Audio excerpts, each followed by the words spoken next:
simply, that question around from crisis to confidence, what has that inspired in you, and what reflections did that bring up as you were thinking about our conversation today? Yeah, thanks, Daniel. I loved the subject because in the beginning it didn't mean much to me, but I thought, okay, let me think about it, and then I thought, right, every time I turn to coaching, I'm always in crisis, and then I continued thinking more and more, and every time I kind of go through the coaching journey, I become very confident. But then I looked back and I thought, but I don't solve the question that that I bring to the table initially. And sort of that intrigued me. So I'm going to share two stories with you, how this is happening and why, and how coaching helps me get the confidence, even though I come to coaching without asking for confidence in crisis, because I didn't know I could in the beginning. So I was first coached by a coach about 12 years ago. And before that, I knew coaching. A lot of our leaders were getting coaching. I was head of talent for a large company, and they would all tell me, that's amazing, that's the best thing. But like, how do you know? Because it's behind the closed doors. And I always thought, there'll come a day when I'll try it. And there came a day of a big crisis. I lost my job in the UK. I had to stay in the market, learn how to position myself here, and so on.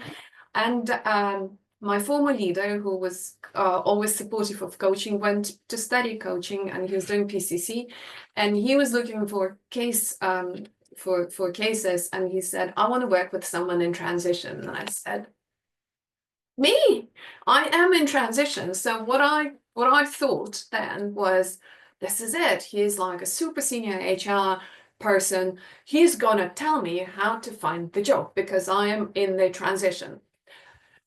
Thank God I was a bit more open-minded than just that. So I got very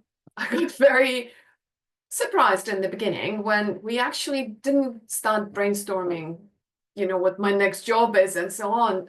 And you're like, oh, I'm still curious. Okay, I'm going to stay with this. I have a lot of respect for this person. I'm going to stay with this.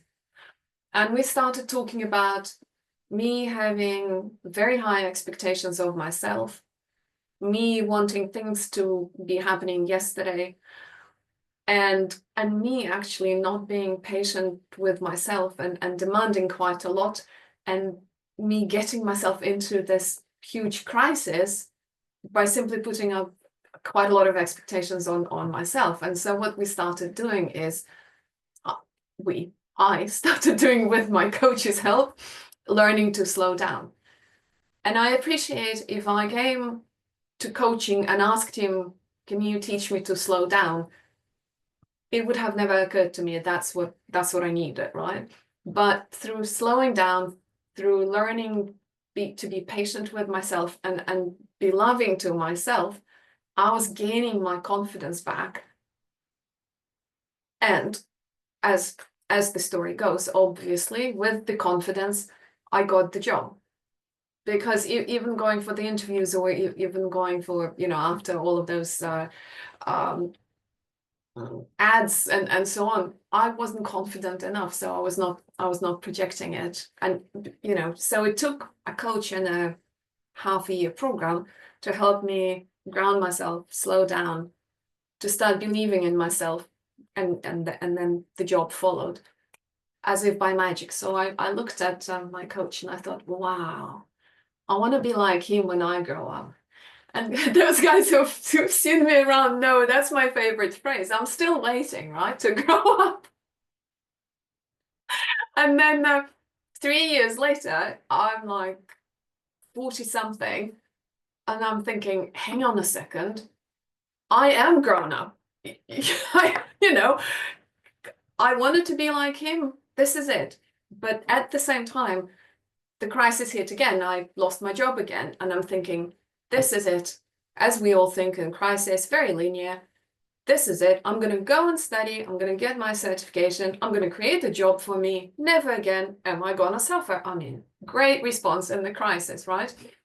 And so I signed up for the ACC because I knew my coach was an integral coach. I knew if, when I grow up, I'm only going to do integral coaching. So I sign up for an integral school. It happens to be the first year in Switzerland.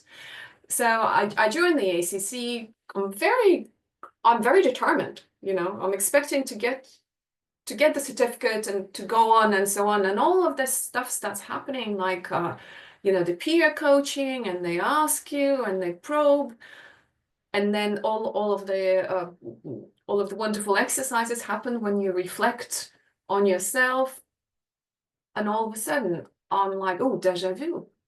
I am again in crisis. There's a lot going on in the background, and in this time I realize my relationships are totally screwed up. My small little toddler son is having health issues, so he's not his bubbly self. So my relationship with him is not like, let's have fun, but always like, what do we do so that he doesn't feel worse? My husband is concentrating on my son. We're losing our relationship. My teenage daughter sees everything and locks herself in her room, as teenagers do. And then my relationship with myself is like, I'm not doing enough. I need to get this job and so on. And it was like another epiphany moment. It's like, Olga, it happened to you once already. You were in crisis. You are in crisis again. You need to get your confidence back by working out sort of the inner self and all the interconnected things. And that's what my ACC journey was about. And I love when Janine says she cried every day, because it resonates. I did too, as as you remember, because I needed it, and I needed to go through it, and I needed to understand that I can't just go linear. No job, let's get a job, let's get a certificate. This is not the solution to the crisis, because you're not addressing the deeper inner self to gain your confidence back. And I have to admit, I think I grew up a little bit then. And the reason I know that I grew up is because when the PCC time came, I came specifically to address one of my next humongous life crisis 5 years later.